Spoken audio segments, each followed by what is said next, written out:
Shalom, people. This is Brother Lots coming at you with another video, and I just want to talk a little bit about the.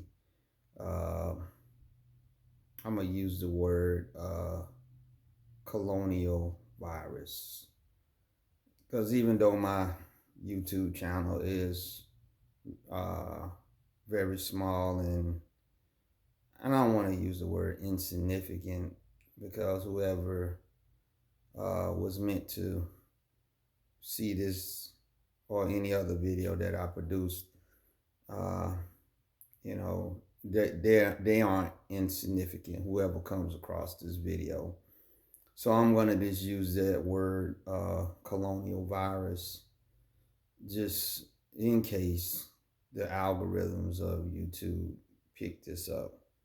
But I do think this is an interesting topic I'm going to be talking about tonight, dealing with the colonial virus. Who knowed what before all this happened?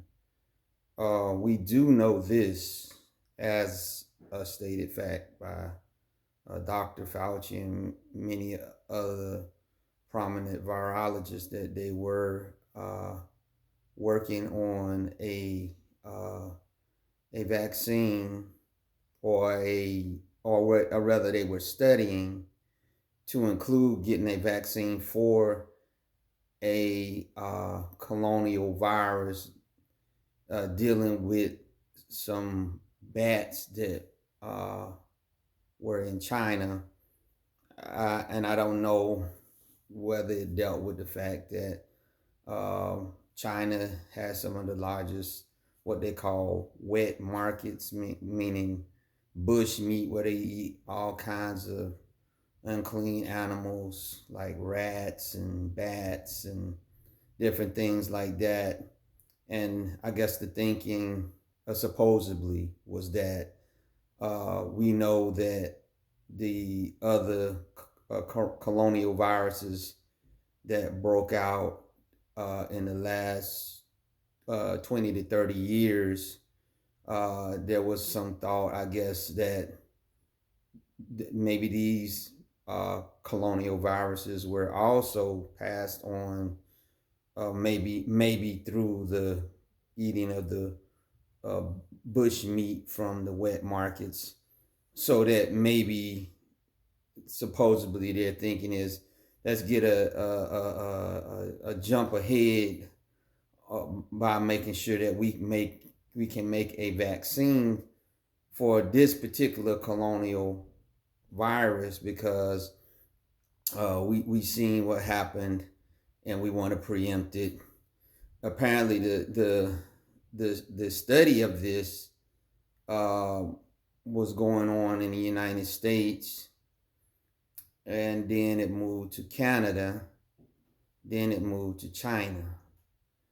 And because it was I guess a joint study where American virologists were allowed to go over into China to the Wuhan Institute to study this.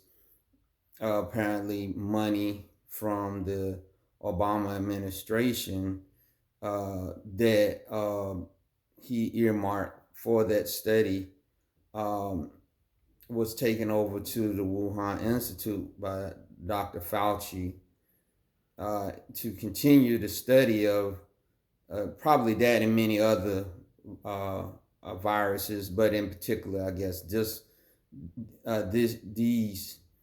And it was very interesting that in 2017 that Dr. Fauci himself stated that during the presidency of Donald Trump, that there would be a probably would be a pandemic, or the correct word is pandemic, but you'll understand what I mean when I get through with this video.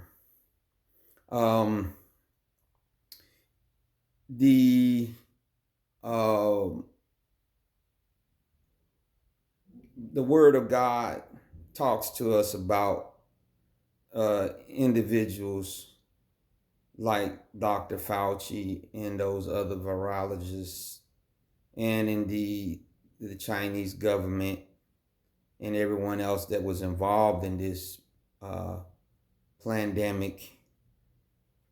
In the book of Ephesians, the 6th chapter, and verse 10, we start. It said, finally, my brethren, be strong in the Lord and in the power of his might.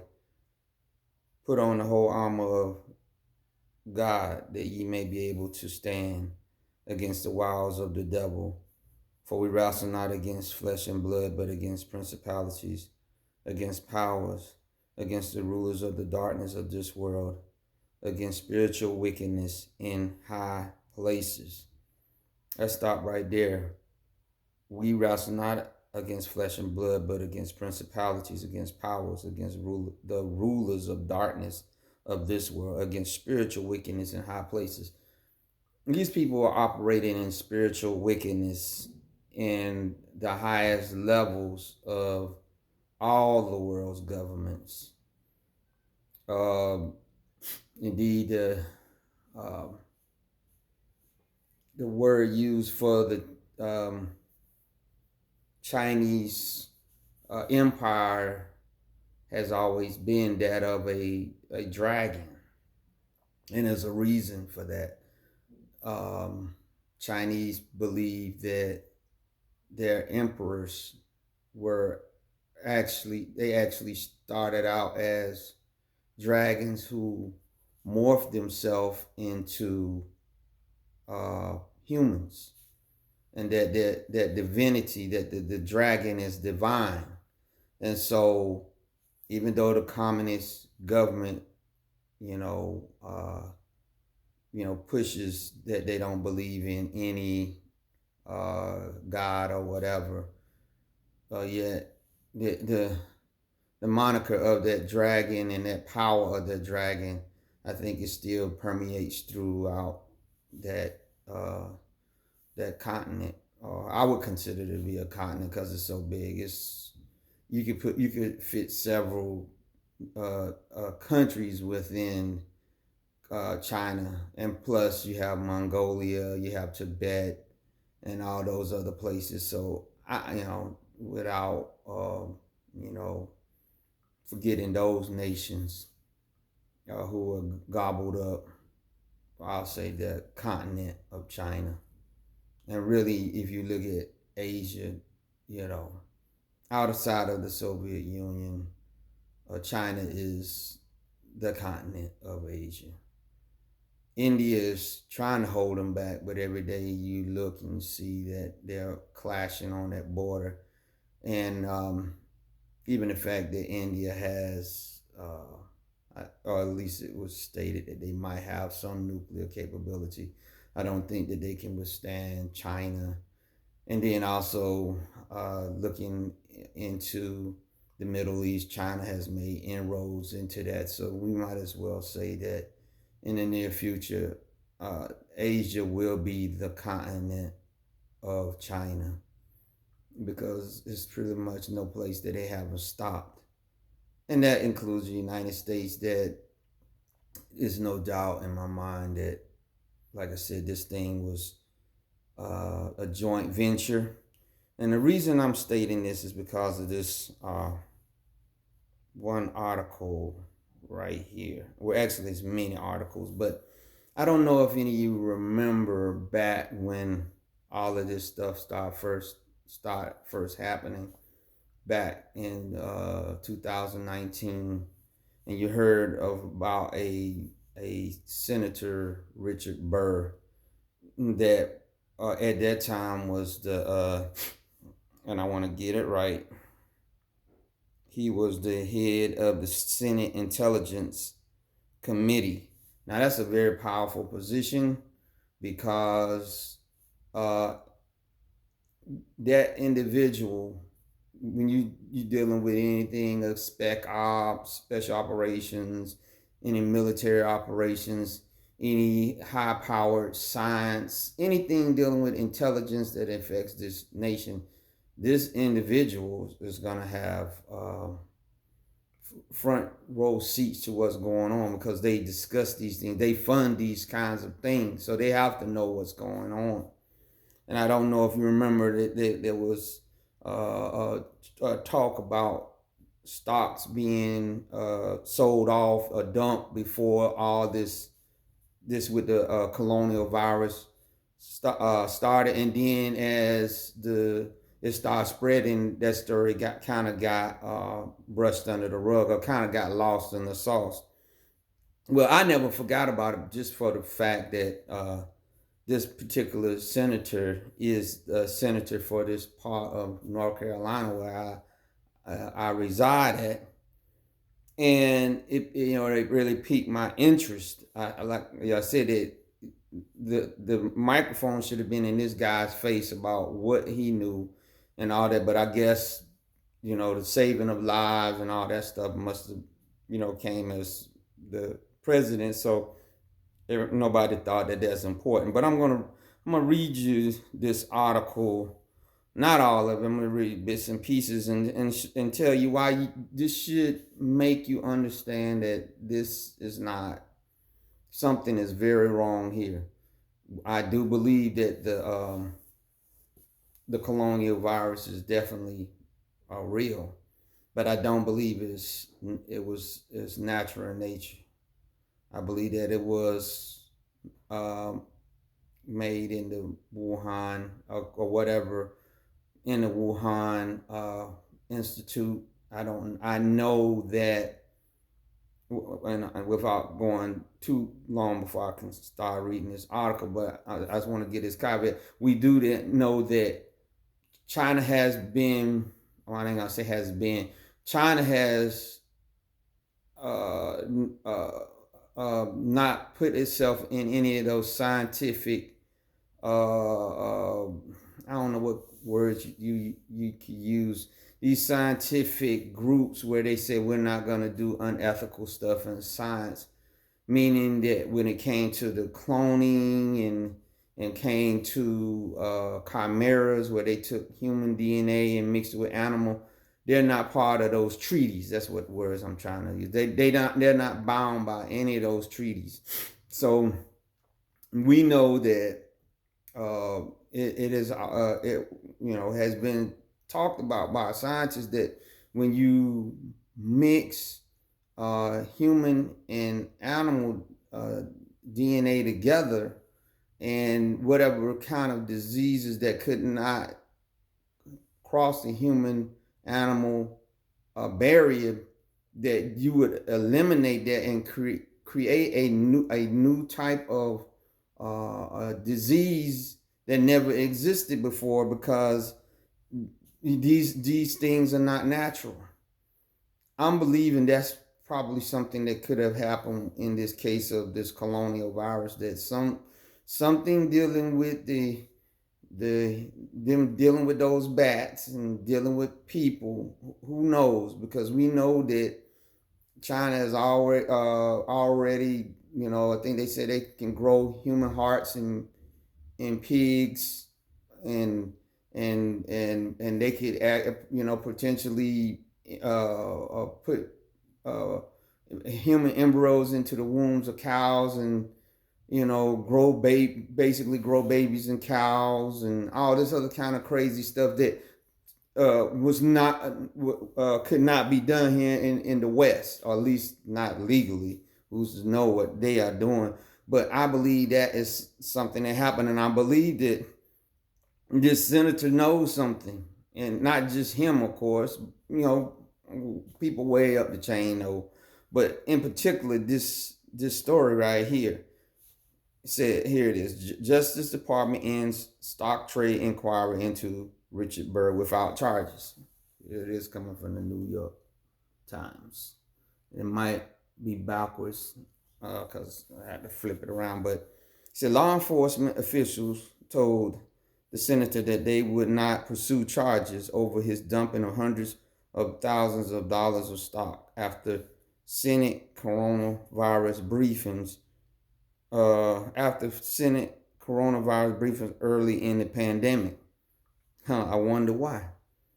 Here's a picture, and under the picture says Senator Byrd was one of 5 senators, so he wasn't the only one known to have been investigated for possible insider trading around the pandemic's onset in the United States. And the story is by Nicholas Fandos and Katie Benner, January 19, 2021, Washington.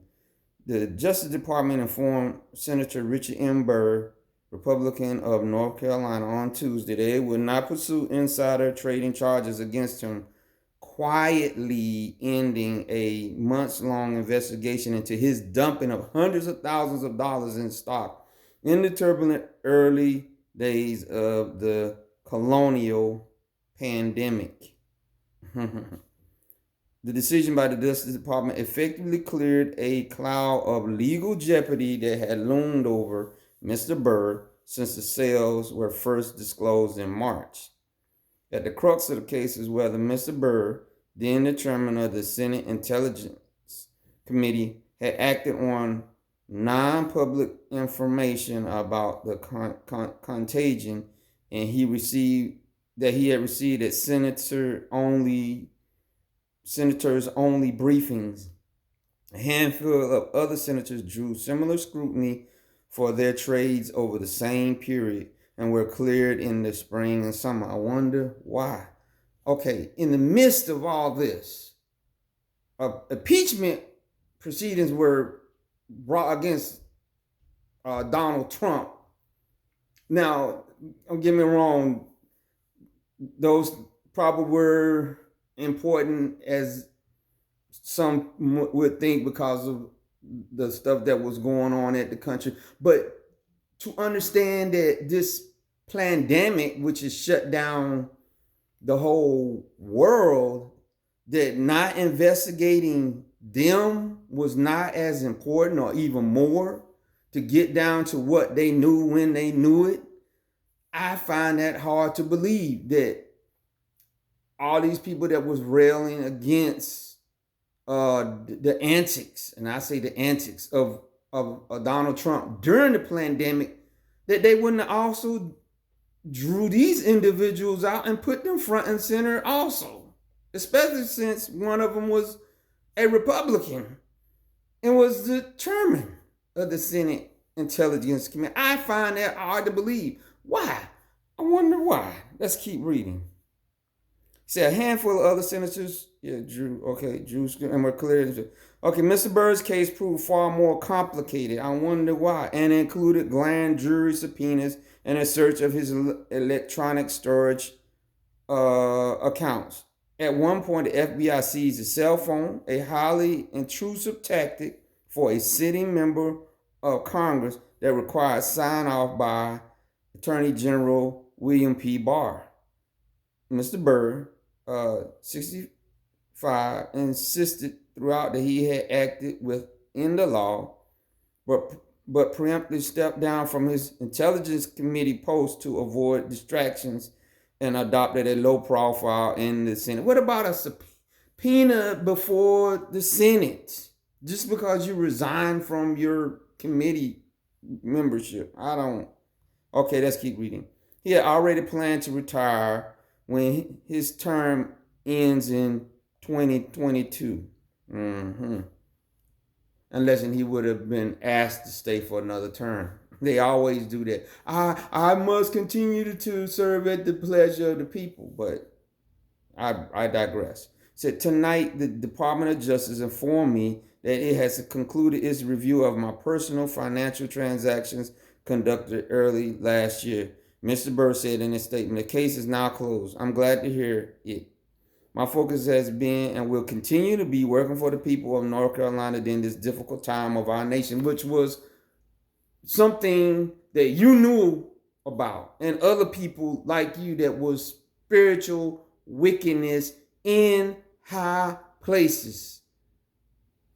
These people are totally wicked. Now you tell me, with all this going on and this individual was making money, and I guess you know, the focus probably they said was on the trader. But my understanding is, why don't you find out what he knew about when it started and all this, how he knew exactly when to dump the, forget the money part, because now we know that the markets and everything is haywire now. It doesn't even matter.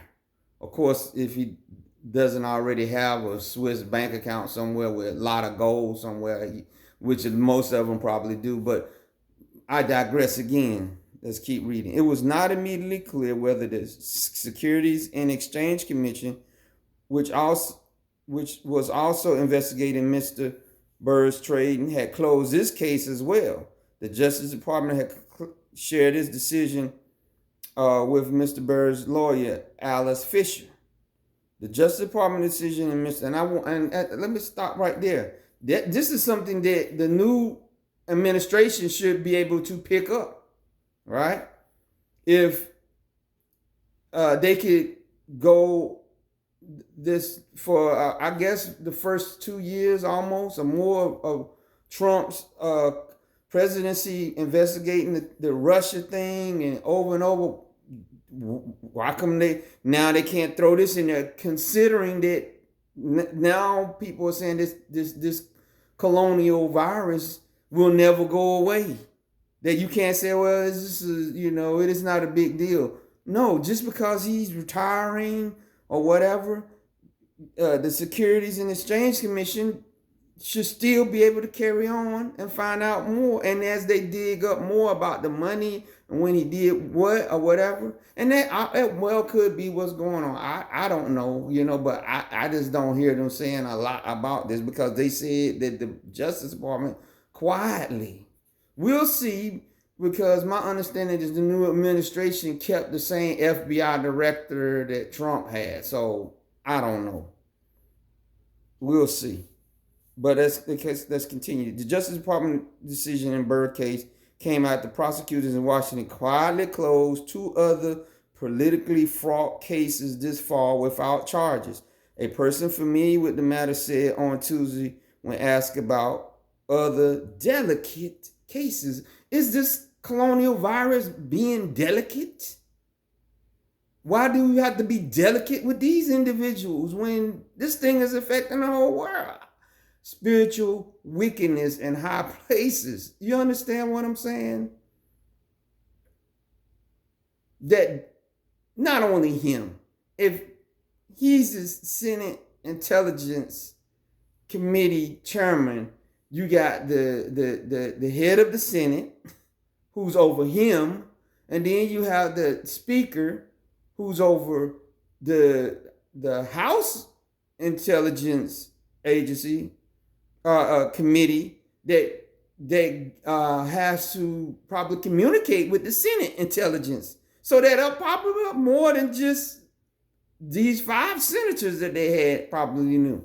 And more than them probably got insider trading.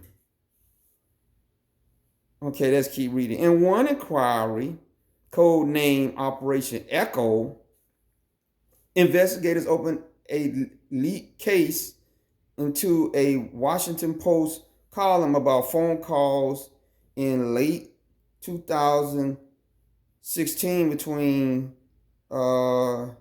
Sergei I. Kiskalak, the former Russian ambassador to the United States, and Michael T. Flynn, then Mr. Trump's incoming national security advisor. The leak was one of several matters under scrutiny by John M. Durham, the special counsel investigating the officials who opened the Russian investigation. Prosecutors in the U.S. Attorney's Office in Washington investigated whether the disclosures came from former Obama administrative officials who had access to sensitive information about phone calls, according to 2 people familiar with the investigation. The investigators ultimately found no wrongdoing, one of the people said.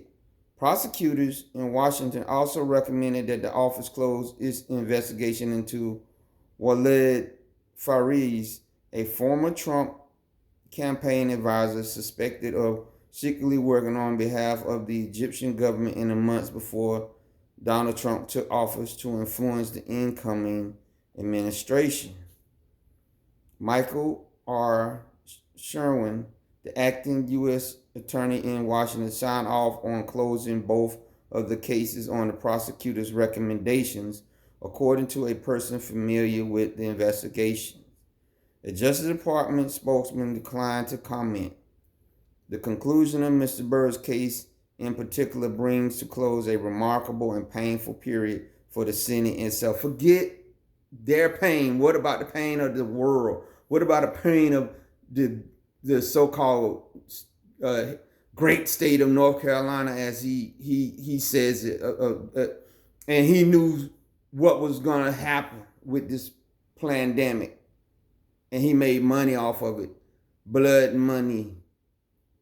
What about the other senators, which this article doesn't talk about? What about their states? What about the United States? What about the North America? What about the Western Hemisphere? What about all around the world? But these very powerful men in high places, spiritually corrupt. But yet I read an article years ago about Senator Bear being a very devout. I want to say that he says Presbyterian or something like that. You understand what I'm saying? Spiritual wickedness in high places. This whole thing is a facade. These people, they don't care about people. Look how I said they quietly closed this investigation, not only on Burr, but on everybody involved. And there had to be more people outside, because if you a powerful man, that's a very powerful position in Washington. Very powerful. I'm talking about in all the secrets, black ops, whatever. These guys get briefed on it. Any kind of planned attacks, whatever, they know about it. So he had to know something. These people have the top statisticians, scientists, whoever at their beck and call, giving them information, feeding them. They have the top military and civilian people, that just informing them on all this. And from this, and don't get me wrong, this stuff probably happens all the time with them doing insider trading. But in this particular case, I'm saying with this colonial virus being as deadly as it is, I don't understand why they didn't put this guy front and center and keep him up there front and center. At least him, maybe not the other senators, but at least him. But I know what they're saying. Well, we're gonna let the FBI and all of them do their job. Did you do that with Donald Trump? No, you didn't. For good reason, you didn't. And it should have been the same way with Richard Burr and the other senators that was involved in this. They should have been front and center, but others' hands were in this pot, because this is Ephesians, the 6th chapter, spiritual wickedness in high places. These people don't love no one. They don't. My dad used to, tell me about how, when you go to court and you have two opposing lawyers going at it, but then afterward they go to the bar and have a drink together. And it's true. A lot of these senators and congressmen, not all, but a lot of them are lawyers or businessmen. I think Richard Burr was a businessman here in this area, and so they're always looking for an edge, and the higher they get, the more of an edge they have. You don't get in those positions playing fair. And unfortunately, in these cases, what he did, millions of lives have suffered on what he's not gonna tell, especially now that they say the investigation's over. He's not gonna talk about it. And he can go to sleep at night. He can go to he can go to whatever Presbyterian or whatever kind of church or whatever he go to and pray and do whatever and not miss a lick that is people suffering, businesses have been crashing, nations are getting ready to fall, all this stuff. Spiritual wickedness in high places. Let's continue to read.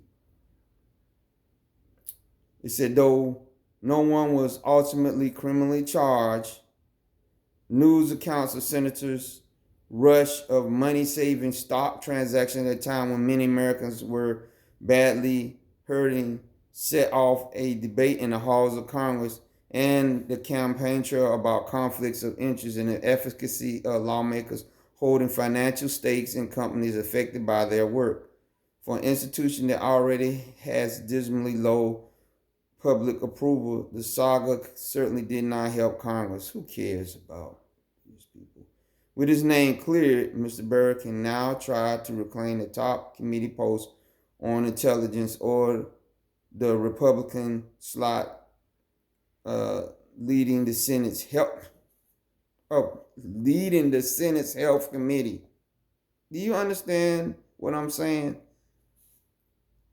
Of course, we know that the Democrats have both houses and the presidency, at least for right now. So this and since this is his last term, but to think that they would even keep this guy, right?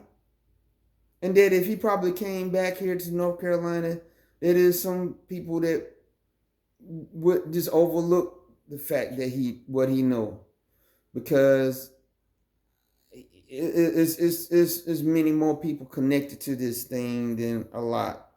It's a either choice could have a cascading effect on other committee assignments and shift the panel's decisions. If Mr. Burr moves to the health committee, which he should not, he should have enough in him to know that I knew something and I should, but they don't.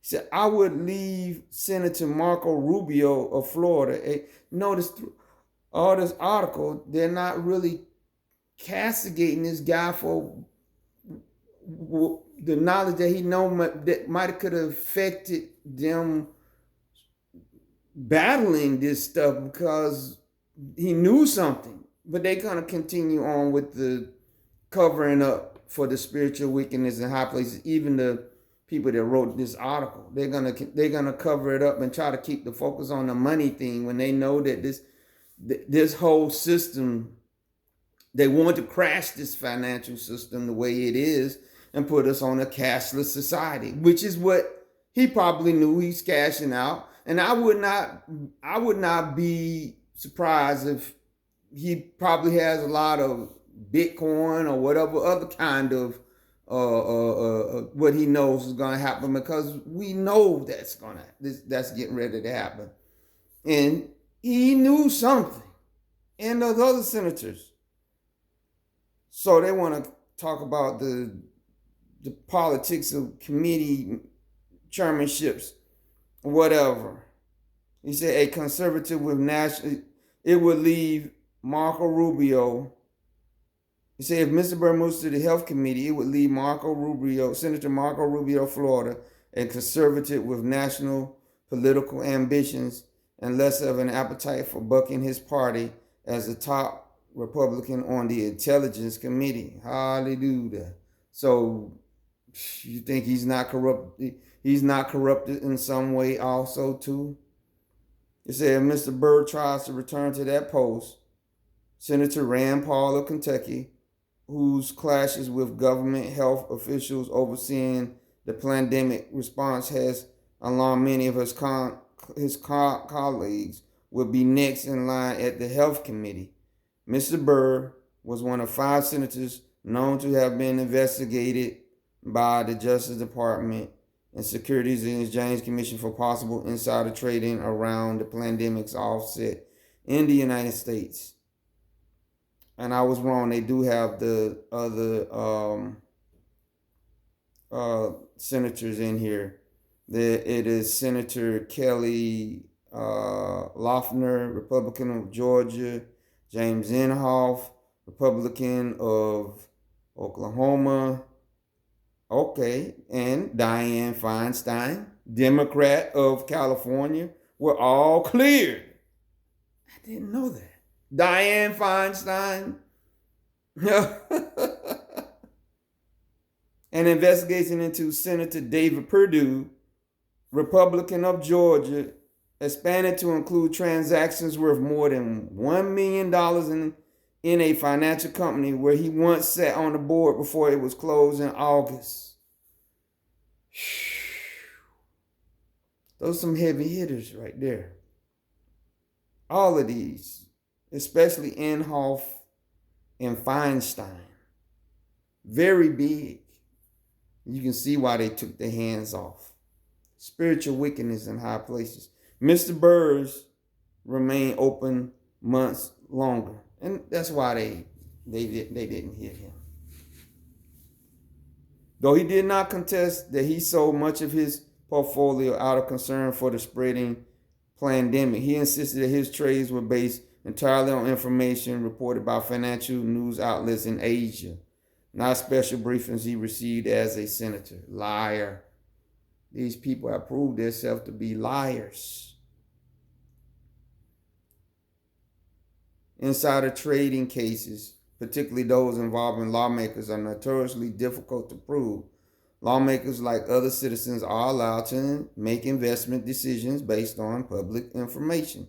Under the 2012 Stock Act, they are prohibited from making decisions based on specific non-public information they access as senators.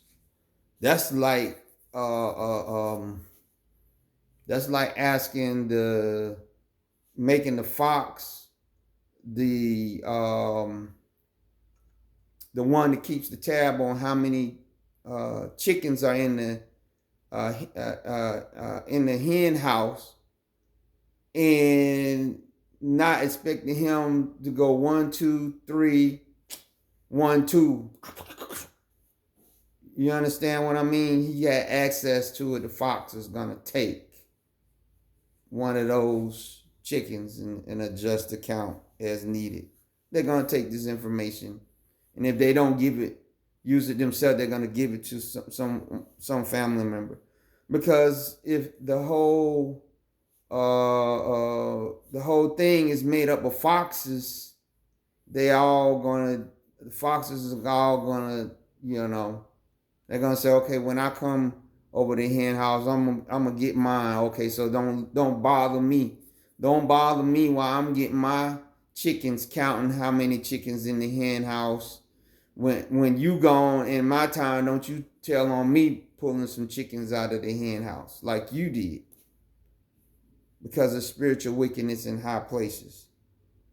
You say in this case, Mr. Burr's sales came just days after a series of briefings he received as a member of the Senate Intelligence and Health Committees in late January and early February, focused on the Colonial virus threat.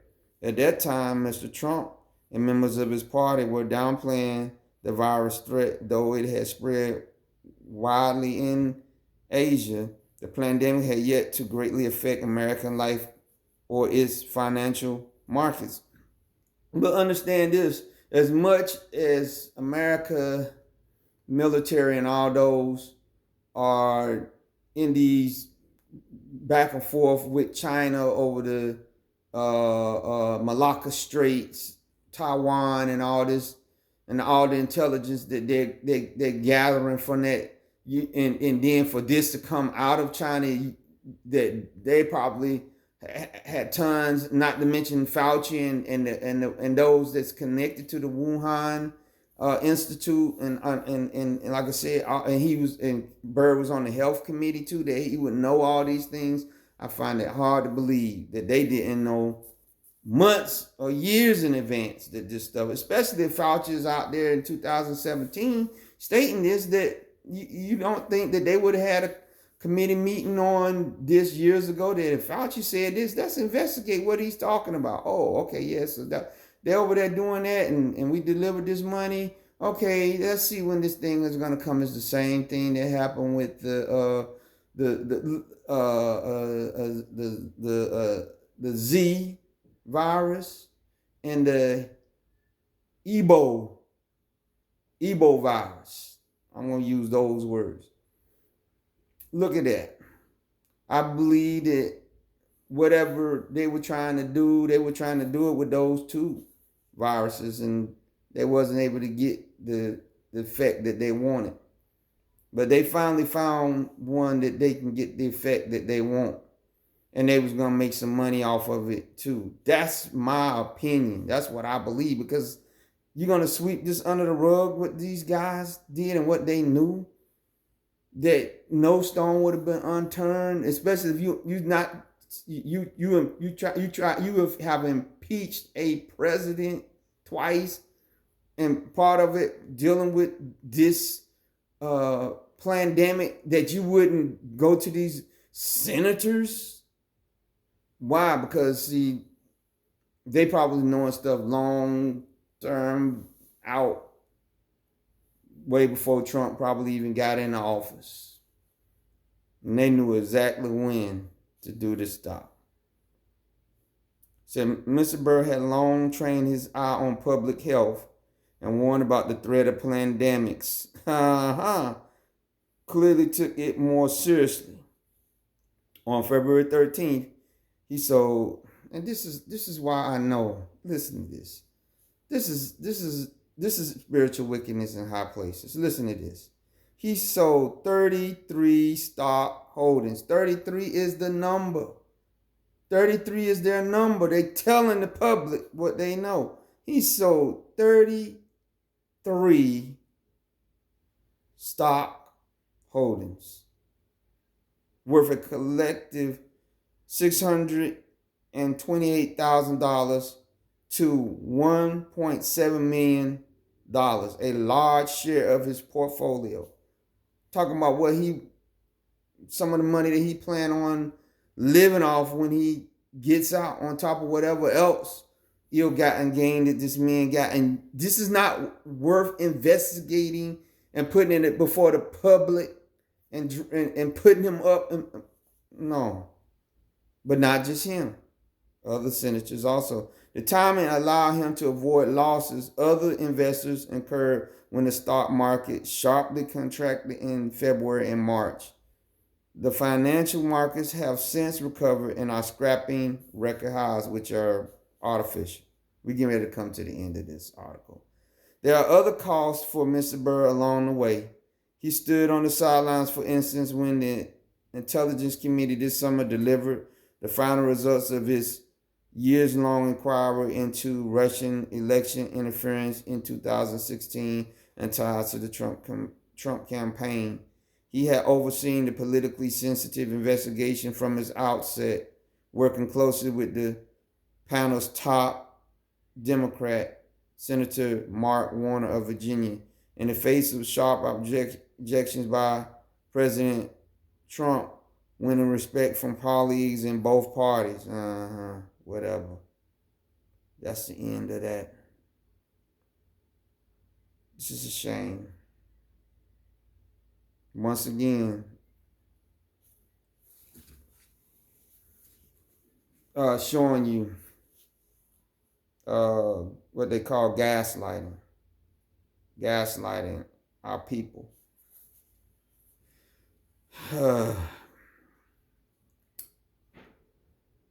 And with the new administration, like I said, if they state that this pandemic is going to be with us, as the head of Pfizer stated, is going to be with us forever, wouldn't you think that this guy that had some knowledge of what was going on, so much that he would dump a major part of his portfolio, that you wouldn't think that you would, it would be, and it kind of reminds me of the thing that happened with Hillary Clinton and the laptop thing, where they kept talking about the laptop and all the things that had happened with the laptop, and how Trump was talking about what he was gonna do and everything or whatever when he got in to drain the swamp, and then when he got in, you didn't hear no more talk about the laptop. He basically shrugged it off and didn't even give any more airtime to his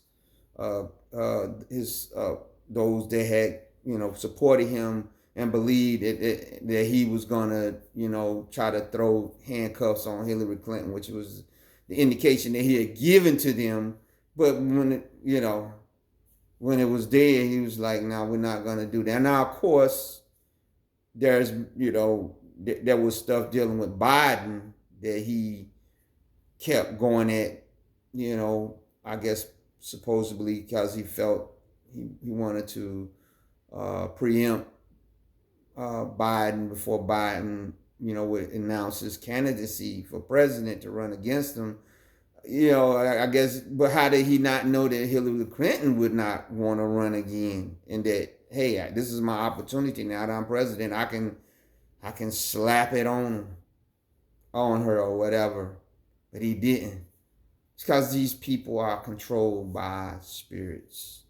This is spiritual wickedness in high places, that these people, they can do this kind of thing, stuff that is going to affect. But this is a move by the elite. 33 stock withholdings. This is a move by the elite, and he was part of it. And his sacrifice was to give up his committee membership. It ain't no big deal. He's not going to go to jail. He probably got some investments in some high stake, whatever financial instruments they're gonna be using once this thing implodes. And understand that this is they don't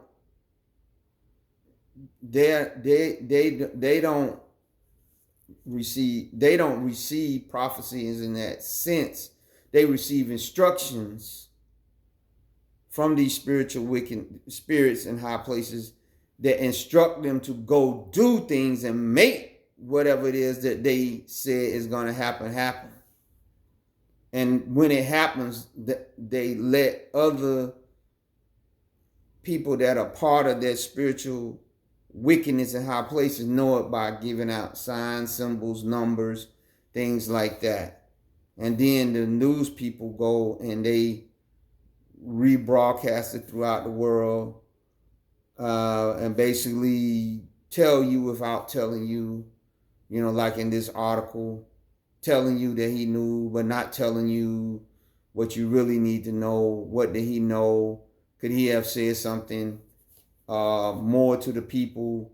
If he was so bipartisan, and he knew something was more serious about this colonial virus than the president, that he could have stood up in the Senate and said, "I know that President Trump stated this, but I'm head of the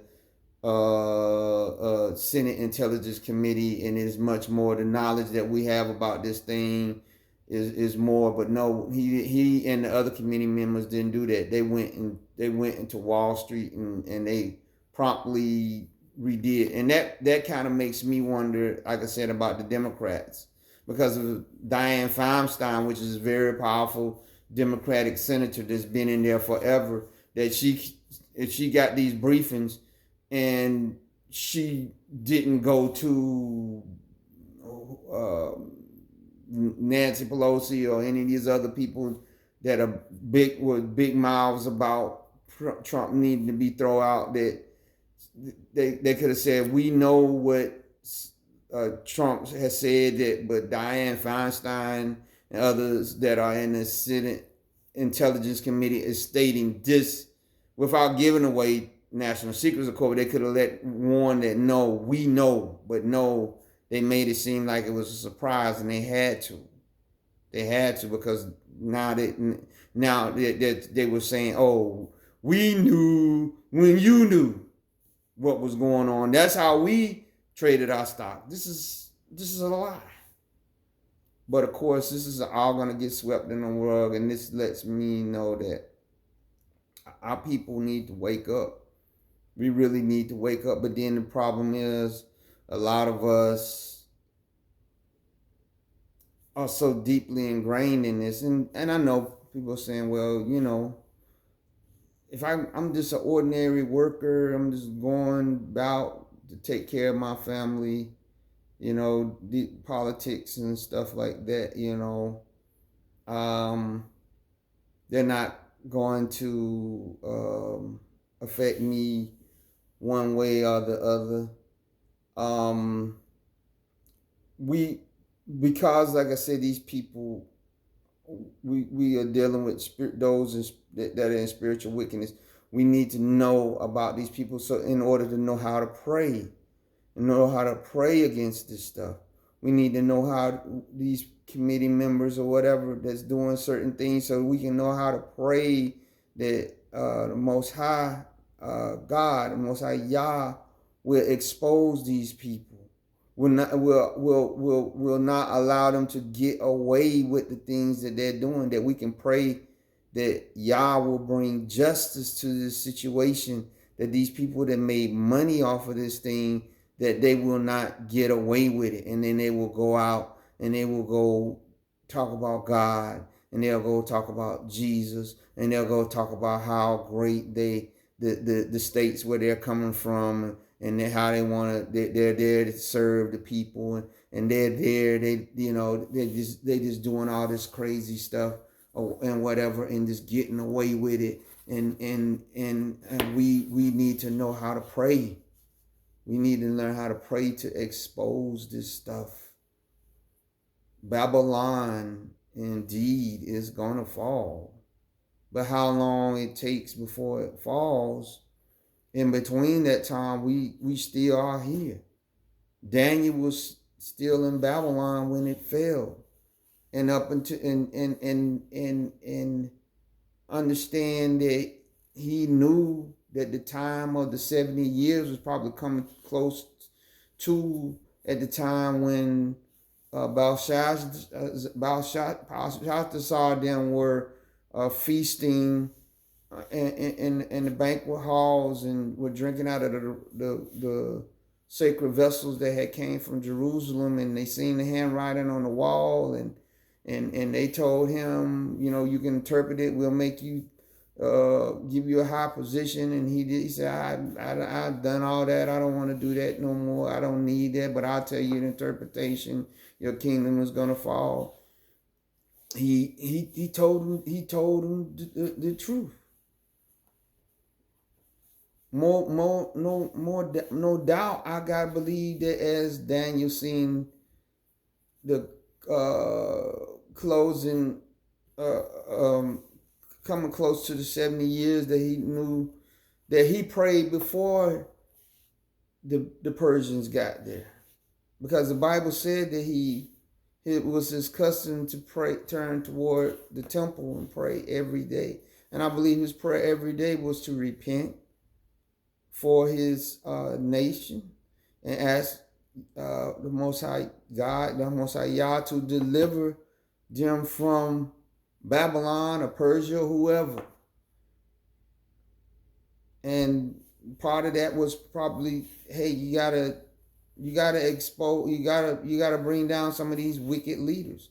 Notice what he said to Belshazzar. He said, look, I counseled your father, or actually, I think Nebuchadnezzar, historians say that was actually his grandfather, but maybe that he was raised by Nebuchadnezzar, because something might have happened to his father, and that he, how it is sometimes when grandparents raise their grandchildren. Sometimes they'll just call them mom or dad or whatever, because the bond is there or whatever.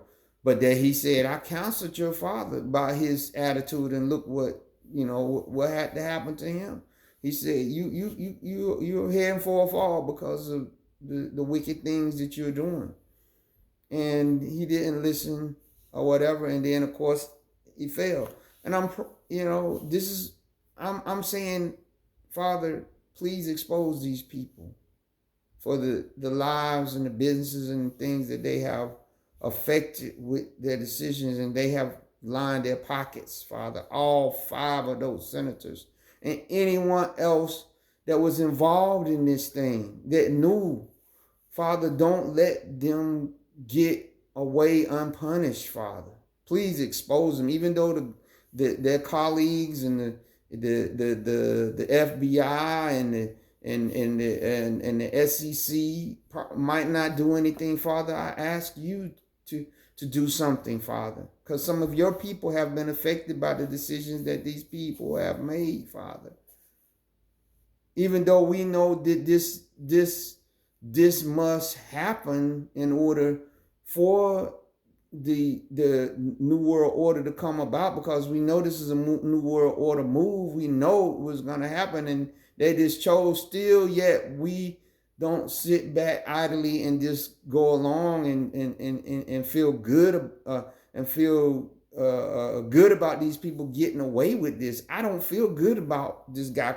He's gonna come back here to Winston-Salem and or wherever it is that he's gonna come back to, and because he was cleared, he's gonna say that there's nothing to see here or whatever, and because of North Carolina the way it is, it's not gonna be a lot of people that's gonna be saying anything. He'll probably go around and give speeches at some of the big colleges here in North Carolina and get his name in plaques and everything, and be hunky-dory, and no one will ever say this while we running around with masks and curfews and all this other kind of stuff. No, Father, please. Not only him, but all things that have been done in the dark, Father. Please bring it to pass. That's all I had, talking about that. Just talking about spiritual wickedness in high places. We got to keep our ears to the ground, people. We got to understand what is going on. Things are happening really fast in this world, and the Most High Yah wants us to, be watchmen on the walls. So with that, I ask that you make a comment. I want you to give this video a thumbs up, and I want you to subscribe. And got some other videos that'll be coming out soon, but I just thought that this is subject, since this is something that we wake up and go to sleep with every day, dealing with this colonial virus. That's something that had kind of flew under the radar, and I think it's very important that people know about this situation, about these individuals. And this, when you go to, if you get a chance, if you're in any of the states that these individuals are from, I would highly recommend that you pray to the Most High Yah, that He expose these people, and that whatever they had their hand in bringing about this, even though it's gonna happen, the implosion is gonna happen. Yet we can as believers in the Most High Yah, the people of the 12 tribes, we can put a dent. And we don't have to sit by passive, because the weapons of our warfare are not carnal, but mighty through Yah to the pulling down of strongholds. And if you read the whole chapter, Ephesians 6, you'll find out what those weapons are. So I want to say again, shalom, be blessed.